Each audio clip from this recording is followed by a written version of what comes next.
दोस्तों, एक ऐसी जबरदस्त और चौंकाने वाली खबर निकलकर आ रही है जिसने भारत और यूरोप के बीच के रिश्तों को पूरी तरह से हिलाकर रख दिया है।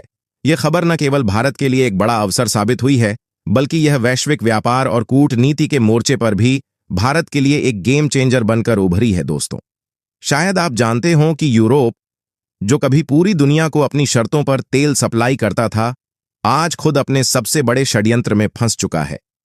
पूरी अपडेट क्या है, इसमें भारत को क्या क्या फायदा मिल रहा है, जानेंगे सब कुछ।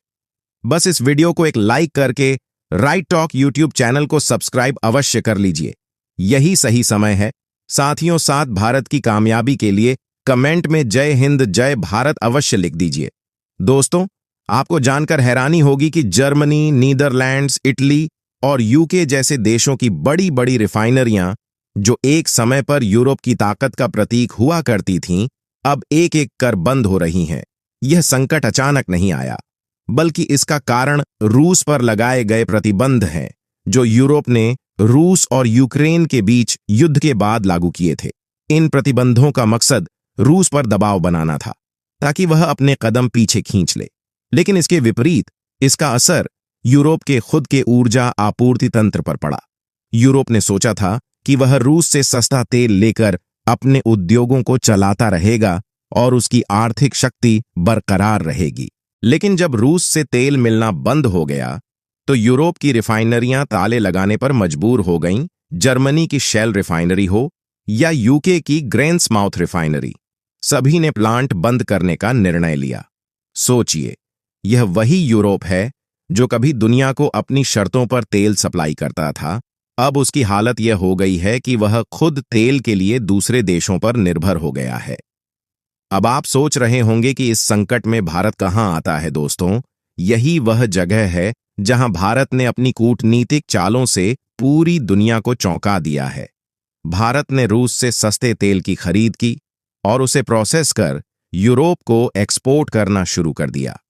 इससे भारत ने न केवल आर्थिक लाभ कमाया, बल्कि उसने खुद को वैश्विक तेल बाजार में एक मजबूत खिलाड़ी के रूप में स्थापित कर लिया।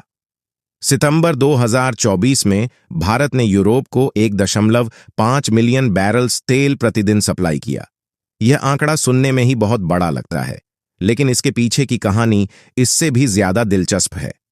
भारत की यह योजना अचानक नहीं आई, बल्कि यह एक लंबी रणनीति का हिस्सा थी। यूरोप, जो पहले सऊदी अरब और अन्य देशों से तेल खरीदता था, अब पूरी तरह से भारत पर निर्भर हो चुका है। दोस्तों, अब यूरोप की हालत यह हो गई है कि वह पूरी तरह से भारत पर निर्भर हो चुका है। नीदरलैंड्स ने 2018 में भारत से सिर्फ 9,400 टन तेल खरीदा था और 2024 में यह संख्या बढ़कर 24 मिलियन टन तक पहुंच गई है।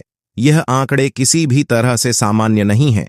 यह दिखाता है कि भारत ने किस प्रकार से अपनी रणनीति के जरिए यूरोप की तेल आपूर्ति में अपनी स्थिति मजबूत की है। यूरोप, जो कभी खुद को ऊर्जा के क्षेत्र में आत्मनिर्भर मानता था, अब भारत के आगे झुकने को मजबूर है।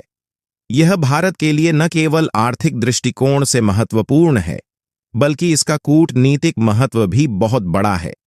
यह भारत की एक बड़ी सफलता है कि उसने रूस से सस्ते तेल को खरीदकर उसे प्रोसेस कर यूरोप को एक्सपोर्ट किया और वैश्विक ऊर्जा बाजार में अपनी पकड़ बनाई। अब सवाल यह उठता है कि यूरोप की रिफाइनरियां आखिर क्यों बंद हो रही हैं? क्या यह कोई बाहरी साजिश है? क्या यूरोप ने खुद अपने पैरों पर कुल्हाड़ी मारी है?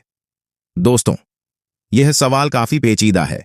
सच्चाई यह है कि यूरोप ने जब रूस पर सैंक्शंस लगाए थे, तो उसने सोचा था कि वह रूस से सस्ता तेल लेकर ऐश करेगा, लेकिन उसकी यह चाल उसके ही खिलाफ गई। रूस से सस्ता तेल मिलना बंद हो गया और यूरोप की रिफाइनरियां एक एक करके बंद होने लगीं। अब यूरोप की हालत यह हो गई है कि जर्मनी की शेल कंपनी, यूके की ग्रेन्समाउथ रिफाइनरी और अन्य बड़ी बड़ी कंपनियां भी अपने प्लांट्स बंद कर रही हैं। यह सब यूरोप के लिए एक बड़े आर्थिक और औद्योगिक संकट का संकेत है। यूरोप ने सोचा था कि वह किसी भी स्थिति में अपनी तेल आपूर्ति को बनाए रखेगा, लेकिन जब रूस से सस्ता तेल मिलना बंद हो गया, तो उसकी उम्मीदें टूट गईं। अब बात करते हैं भारत की। दोस्तों, भारत ने इस पूरे संकट को एक अवसर के रूप में देखा और अपनी तेल आपूर्ति को बढ़ाते हुए यूरोप का सबसे बड़ा सप्लायर बन गया। भारत की यह चाल न केवल एक व्यापारिक दृष्टिकोण से बल्कि कूटनीतिक दृष्टिकोण से भी बहुत महत्वपूर्ण है। भारत ने रूस से सस्ते तेल की खरीद की और उसे प्रोसेस कर यूरोप को एक्सपोर्ट किया। इससे भारत की कमाई बढ़ी और उसने खुद को एक मजबूत तेल निर्यातक के रूप में स्थापित किया।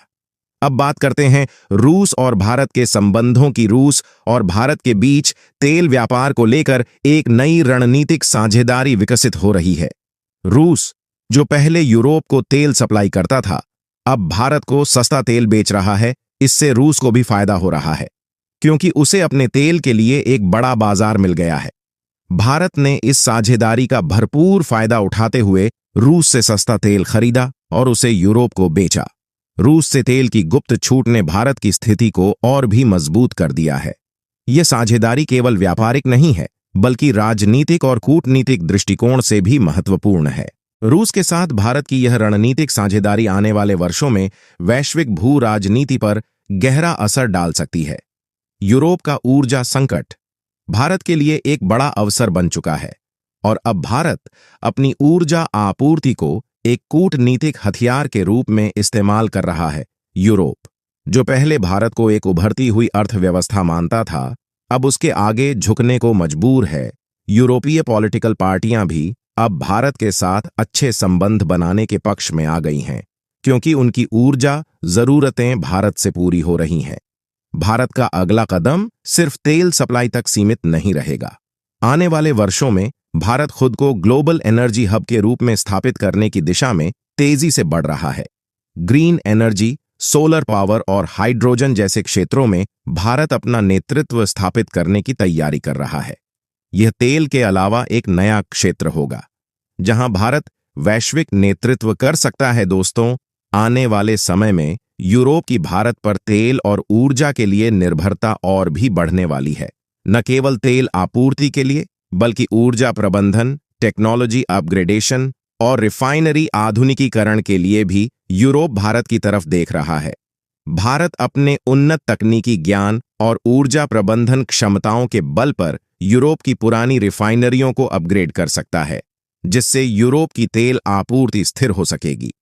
अब यूरोप की तेल जरूरतें अब भारत पर निर्भर हैं और यह स्थिति भारत को वैश्विक स्तर पर एक महत्वपूर्ण खिलाड़ी बनाती है। भारत की तेल रणनीति और यूरोप के संकट पर आपकी क्या राय है?